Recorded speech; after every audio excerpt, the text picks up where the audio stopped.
It's productivity time. It's productivity time. It's productivity time with UPvisor and Blue Ninja. Cool, we are live. Wonderful. Okay, cool. So hello everyone and welcome to our session today, which is all about hashtag productivity. And if you've been tuning in during August and last week, we said that we would be chatting about some specific tools that we need to implement in our business to help improve our productivity. And today we're talking about Office 365 versus G Suite. And I'm super excited to have the Blue Ninjas here with us today. We have Louisa Stewart and Julie Taylor. They're all the way from the Netherlands. So I'm loving the fact that UPvisor is going global. And I connected with Julie during a Future Females networking session and gave us the opportunity to connect around systems and processes. And both of us, and all three of us, because we had a follow-up session, we are super pumped about connecting in around productivity and helping to create efficiencies in the workplace. So I asked these two wonderful ladies to go live with me today to chat about G Suite and Office 365. And Julie, Louisa, please go ahead, introduce yourselves, tell us a little bit about the Blue Ninjas before we actually jump into the topic for today. Well, thanks for having us, Christine. It was great to connect with you recently and good to be collaborating with you. So this is Louisa. Hi. I'm Julie. We're Blue Ninja Business Support. We're based in the Netherlands. We're at our office at the World Trade Center in The Hague today. Awesome. So Blue Ninja, we have 4 ninjas that we offer to our clients. That's a process ninja, a project ninja, a virtual admin ninja, and a report ninja. Or people can make a ninja up of their own of those key elements. I like that. But we believe every business needs a ninja. We do. Yeah. Definitely. And I like how you call them ninjas, right? Because they're like sort of operating in the background, but if you don't have them, then your business could potentially not go as well and grow as fast as it could if it had some ninjas in the background. I love that. Exactly. Okay, well, you guys have had a little bit of a transition process with switching from G Suite to Office 365, and it's been a journey. You even wrote a blog post about it, and I was looking at it today and I was like, this is crazy, the way that you guys have had to journey this out and all of the issues you've had. Yeah, I like that. So you've got the experience from both sides, right? So maybe give us like a broad overview of what the differences are between Office 365 and G Suite, and maybe touch on why you decided to switch over to Office 365. Sure. Well, I'll start with this. Go for it. Yeah. So when we were looking at sort of what tools that we needed, we were sort of looking at an online version of a suite. And G Suite seemed to be the best way of moving online. We encourage this with our clients as well to be as virtual as possible and connected with each other. So G Suite seemed to be the natural progression. Having worked with Office 365, both of us had for years worked with Microsoft packages, and there were always problems and niggles that we struggled to overcome. So I thought, oh well, G Suite, give it a go. I actually had worked with Blue Ninja before I met Julie, and I had it all set up. So when Julie came on board and we formed our partnership, we were trying to work out how to make this work together. And that's where we started to run into some problems because of the way that we had structured it just didn't quite work for us. So then we were trying to consider, well, do we want to shift over from G Suite to Office 365 to make our lives a little bit easier? We work with multiple clients, so we had a number of factors that we were considering. And we also had an IT expert that we worked with throughout the whole of our planning phase on whether it was the right move for us or not. So so we had some pros and cons that we looked at. I'll just talk through a little bit of these. Yes, please. Table of pros and cons. I like it. So for G Suite, we know it integrates with devices. It integrates very well with your Chrome. It has a lot of flexibility. It's very robust. It allows live sharing and editing, and that was quite crucial for us. And our clients also liked using Google Drive, so we're also trying not to be swayed by what they wanted as much as what we needed. So that was a factor at the start of our journey of do we need to stay with it because of our clients, or can we help to work with them in other ways? And G Suite syncs automatically with all your different systems and settings, and it's quite a cool tool to use. What we found with us was it wasn't as user friendly for us because we're dealing with multiple client logins. There was I guess a bit of a risk of because in your Google Drive, a lot of stuff sits together. So we were a little concerned about the possibility of accidentally shifting a file from one client's drive to another without even noticing. We've had that horrible idea. Your heart flutters. You're like, where did my folder go? And I think with G Suite, because we were doing an event with a client, and the travel service was CCing us on all of the confirmations, and Gmail will pick those up and pop it in your calendar. So we ended up with so many flights across 2 weeks. Where am I going? Oh my gosh. And you can manually delete them. But of course, that feature was quite useful for us for other things when we were traveling. So it was either do we turn it off and not make it work for us, or do we keep it on and then have to deal with, all the changes, etc. So we were kind of thinking about how we were using it. And for Office 365, I think storage was a big deal for us because we were having to pay for extra storage with G Suite, with Google Drive. And it comes with 1 terabyte of storage with Office 365. So that was a big factor in our, a pro for Office 365. It now has co-authoring. It never used to have that. I think that was an added feature that Microsoft brought in maybe a couple of years ago to compete with Google. So once we knew that was available, we really were taking it a lot more seriously. I think there's some various versions, backwards and forwards. It's just work on something together at the same time. Yeah, absolutely, makes much more sense. And now it syncs automatically as well. And I think we were liking the way that it was on a desktop as well.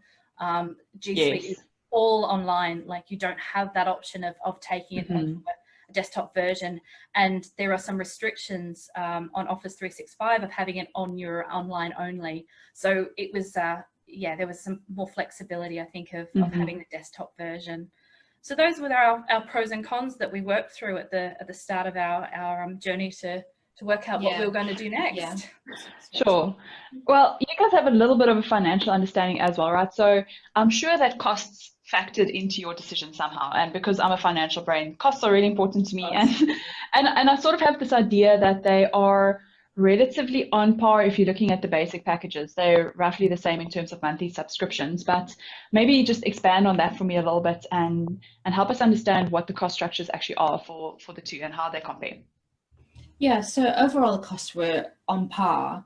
Did you already mention about the space was additional cost in the Gmail side, on the Google Drive side. The only thing to bear in mind is as a business, whether you want like an info email address or an admin app, that is an additional cost that you may want to do. We thought it was a good idea. There's only 2 of us now, but we don't know how the company's going to grow, and it helps having all the emails in one place, and then we can manage that appropriately. So there was an additional cost of getting that for the Office 365. But I guess the saving that you have, because you don't have to pay for the extra space on Google Drive, I would say that's quite a significant saving that comes through from there, right? It was, yeah. Okay, cool. That's good to know. So maybe just to understand, like, what the complications are between having the one versus the other, and maybe you touched on it already a little bit around the pros and cons. And also, I think the ultimate question is potentially going to be, which platform is better suited to a specific person? Like, is it just personal preference, or does it depend on what your functionality is that you require? Or help us to make that final decision. And like we said before, we'd used Office 365 for many years, and you feel like, should I be going down the G Suite route, because that seems to be where people are going? But sometimes it's just stick with what you know and what works. And that was the thing about the Office 365 is you can separate out your clients easier. They just get muddled together. The folders are separate. The emails are separated better. And you know, you've got to think about data protection and security. And you know, what do larger companies use? You know, it was different because, you know, we do know a large company that uses G Suite, which is why Louisa start down that route. But, you know, you can still start with something and then start using it and thinking, actually, it's not quite for me. So we've taken all of the factors into, so yeah, you've got to evaluate it for yourself. How are you going to use it for you and your business, but also for your clients? And, you know, just because all your clients are using Google, you know, it might still not work for you. So as long as you have some understanding of the Google side, then that's cool. Yeah, and I know of a situation with a company where they were adamant that everyone was going to use G Suite. That was their product of choice. And they said, you know, anything that comes external to that, we're not going to consider it. Then the finance team went, but G Suite won't allow us to do what we need to do. We have to have Excel because we can't manipulate the data the way that we need to. So they had to make exceptions because of the team going, we can't do our work without having an external source that, you know, they're using a lot of data. So there's other factors as well. So I think it's a really important thing to talk to the team about the needs before you take that step forward, and just make sure that those factors are taken into account. Christine, how do you find G Sheet versus Excel for financials? Well, I think there's like no comparison, right? But it probably comes down to what you are actually using Excel for. But as soon as you start using slightly more complicated functions than some min, max, average, you know, those sort of things, if you're wanting to do VLOOKUPs, if functions, pivot tables, all of those things, you can't do it in Google Sheets. You have to use Excel. And even doing the online version of Excel versus the desktop version of Excel, I tried desperately to try and use the online version because it's cheaper to not have to purchase the license with the desktop apps, but I just couldn't do it. And there is a little bit of functionality restrictions in the online version than on the desktop version. So I will always swear by Office 365, but it's because it makes sense for my business model, because I'm in the financial space. I'm always going to have to be doing data manipulation. But Google Sheets, there is just no comparison to what you can do in Excel. And that's where we connected. We were like, oh, we both love Excel. Oh, yes. Talk about that to the cows come home. That'd be amazing.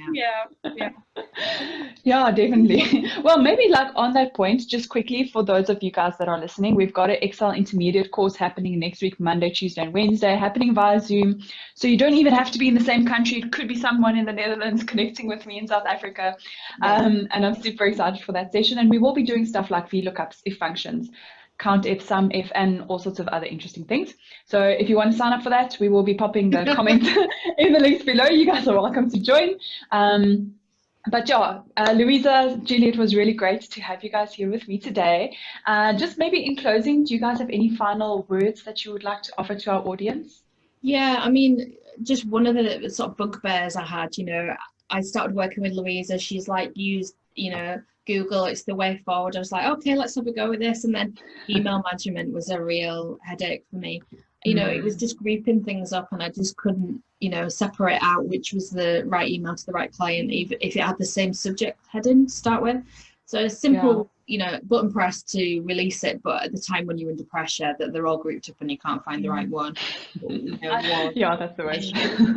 And I think as well that with Office 365, it has taken away some other product use. So we were using Trello and Slack when using G Suite. They're all integrated into the Microsoft product package. So there's also those other factors that if you don't have to use those other tools, you know, find something that works for you. But I think whatever decision you make for your business is the right decision. Sure. Just weigh up what you need, do your pros and cons list, and just work out what fits with your business, because you know what works for us won't work for someone else because of the way that we work. Absolutely. So but I think it's just a case of don't rush into anything either, you know, do your research and get a feel for what you like as well. Absolutely. And I mean, for you guys, it's taken a long time, right, to be able to make that transition fully into Office 365. And I believe you're still struggling with some of those factors. We gave it 3 months. We built a 3-month program with the IT person. to not push ourselves forward, but we still have to keep G Suite because we can't roll over all of our 130 gigabytes of space, because Google no longer allows you to transfer that to a free account. And we only found out that at the end of our journey when we were trying to transfer it over. So there are those issues that, products change the way that you work with them, quite often. So, what might work this week might not work next week. So it's just a matter of thinking through logically, and, we're not trying to put pressure on ourselves either to wrap this up. But, I think our blog has a bit more detail about the problems of file transfers and that sort of detail. Yeah, definitely worth checking out for our listeners. And just watching the journey with Louisa and Julie has been interesting, just reading through that blog and watching their frustrations that they've had during the process. So if you are considering jumping from G Suite to Office 365, or even the other way around, just make sure that you are aware of what this migration process might look like. It could be a longer term program or project than you might anticipate. So yeah, awesome, ladies. Really, really wonderful having you guys here. We will be talking a little bit more about other tools and tricks next week. I don't even know what the topic is yet, but I will for sure be getting Julie and Louisa back at some stage during September or October as we are chatting about systems and processes. So thank you so much for joining me, and I look forward to chatting to you again. This podcast has been brought to you today by UPvisor and Blue Ninja. UPvisor, your strategic financial partner of choice to improve your productivity and profitability. Visit upvisor.co.za to unlock your full potential. Blue Ninja, your online business management team for streamlining and improving your business functionality. Visit blueninja.eu because everybody needs a ninja.